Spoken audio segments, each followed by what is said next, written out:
What's up mga guys? Good day sa inyo at magandang gabi. So, paano ba yan? Bidyong katatakutan na naman tayo for today's video. So, paalala lang sa may mga health condition dyan, hindi sanay manood ng mga horror and creepy video na tinatalakay natin is kailangan may gabay ng nakakatanda or may mga kasama kayo habang nanonood dito. Kasi hindi nyo kakayanin pag mag-isa kayo, lalong-lalo na kung nasa kwarto kayo. So, credit ko nga pala kay Sir Pipoy Tandok sa mga re-edit video niya na nire-reaction video natin. At subscribe nyo na rin siya mga guys. So, paano ba yan? Huwag na nating patagalin to mga guys. Umpisahan na ang katatakutan. Let's go! Ang cute tong baby oh. Hindi na baby pa, malaki na yan pala. Nasa 3 years o 4 years old. Ang cute. Nang walang ano-ano biglang napatingin ang bata sa ilalim ng pintuan. Ano kayo meron?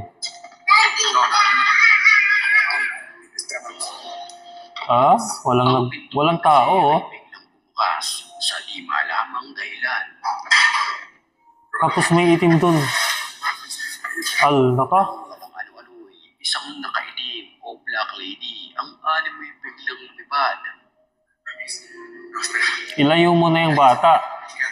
Mamaya, di ba yan yung target ng masamang entity na yun? Makalipas ang ilang sandali ay pinalikan niya ito sa labas. Pero bigla ito naglaho ng parang bula. Natakot. Tumakbo yung bata eh. Ay, sadako pa ron. May naman ng sasakyan na ito ang daan. Nakakuha ito ng video sa kanyang dashcam ng animoy nakakapangilabot na nilalang pagmasdan natin maigi ang taas na bahagi ng video ito. Mapapansin na So,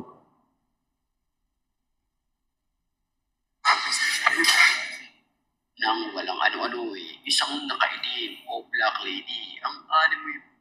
yan mga guys oh, yung nangyari dun, parang hindi scripted yun kasi yung tatay nung bata is takot na takot eh. Tapos bigla niya sinara yung pinto. Tapos yung bata biglang tumakbo din sa lumayo dun sa mismong pintuan na nagbukas, di ba? Hindi yung scripted kasi yung reaction ng mga tao is natural na natural, hindi scripted talaga. So pag ganun pag bilang magulang ako, ilalayo ko na yung anak ko para mailayo doon sa anumang nilalang na yun. Kasi pwedeng maging traumatized yung bata doon pag nakakita siya ng ganun. Hindi na mawawala sa isipan niya yun. Next clip na tayo. Biglang lumipad. Hindi ba?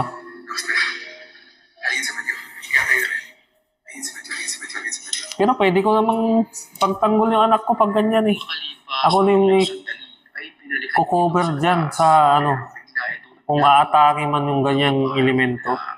Sasacrifice ko yung buhay ko dyan. Oo, di ba? Takot na takot yung bata eh, yung reaction niya.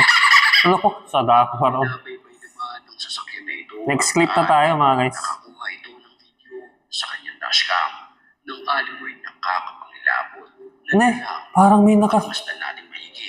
Parang guys, may nakita ko, parang may nakabitin. Teka lang. Oh.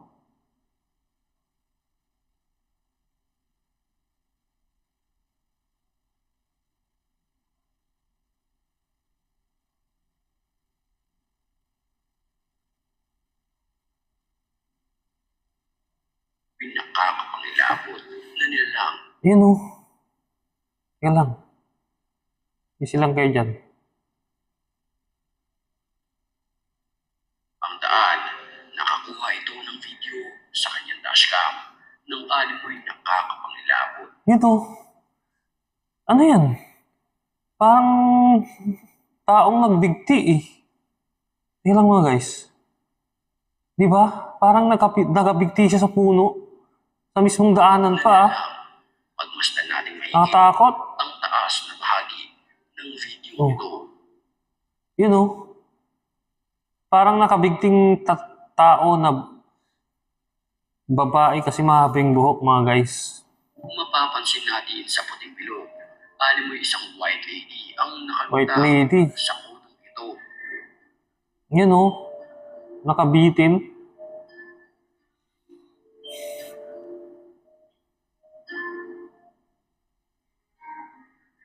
May mga nagsasabi na posibleng aswang ang nakita sa dashcam. Nanonood tayo sa posibleng aswang. Yun nga Sir Pipoy Tandok eh. Ang aswang kasi hindi naman yan nagpapakita ng ganun. Ang aswang is, kung gusto ka niya talagang atakihin, aatake yun. Atakihin tayo. Kasi ang target ng aswang is pagkain. Hindi, wala na ng time manakot ang aswang. Kasi ang target niya is yung laman loob ng tao, mga guys. Pero may mga ilan din naman na posibleng tinapos nito ang kanyang Parang sariling nagbigti buhay. sa taas eh. Creepy. Magiging multo yun. Nakakatakot. Bago tayo magpatuloy sa video,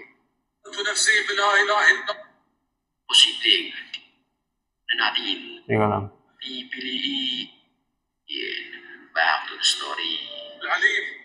Ano yan? Abandonadong building na naman. Gusali. Muslim country na naman. Sipain mo yun, man. Ang hina eh. Oh. Isang ghost hunter ang pumasok Ghost hunter, tapos takot. gusali na ito. Dito ay nakaranas siya ng iba't ibang uri na nilalang. Natatawa ako sa ganyan mga guys. Ghost hunter. Hunter ka nga, di ba? Ghost nga. Taga-hunting ka, tagahanap ka ng mga kakaibang nilalang. Multo, engkanto, ano pa ba? Urban legend. Tapos takot ka. Huwag ka nang mag-ghost hunter.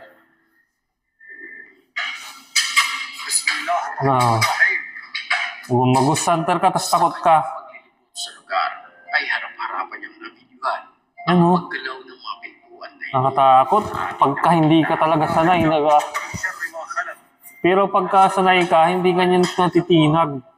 Kasi alam mo yung gagawin mo eh. Aware ka. Wait lang.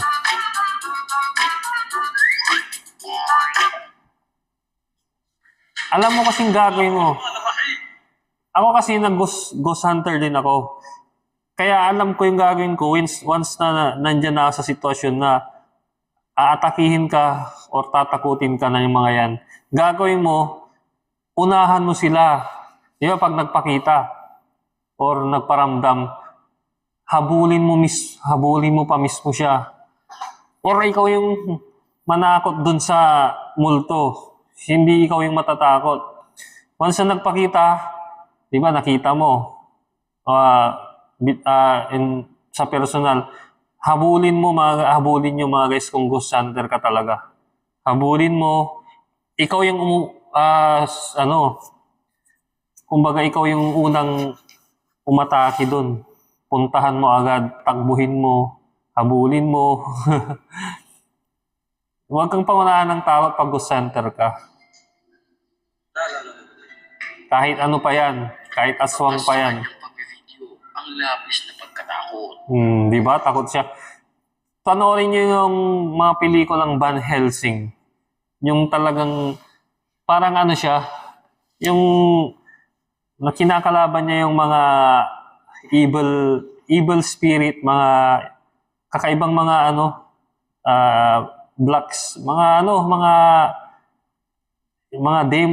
demon, di ba? Mga evil spirit kinakalaban niya.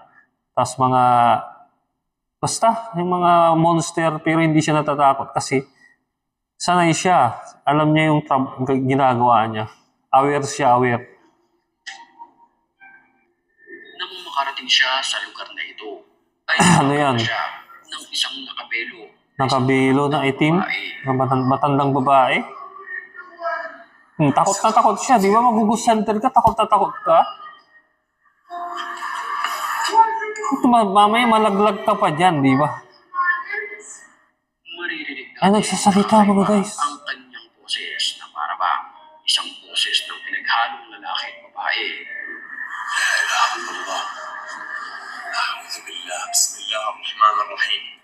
Yan, huwag kang matakot. Ghost hunter ka eh. من شر ما خلق Panindigan mo ghost hunter ka. غاسق Di ba? Pagmasdan natin mabuti, Natakot yung itsura eh. isang aliway matanda na umiiyak at sobrang lungkot. Creepy. ايش كمان راح يصير؟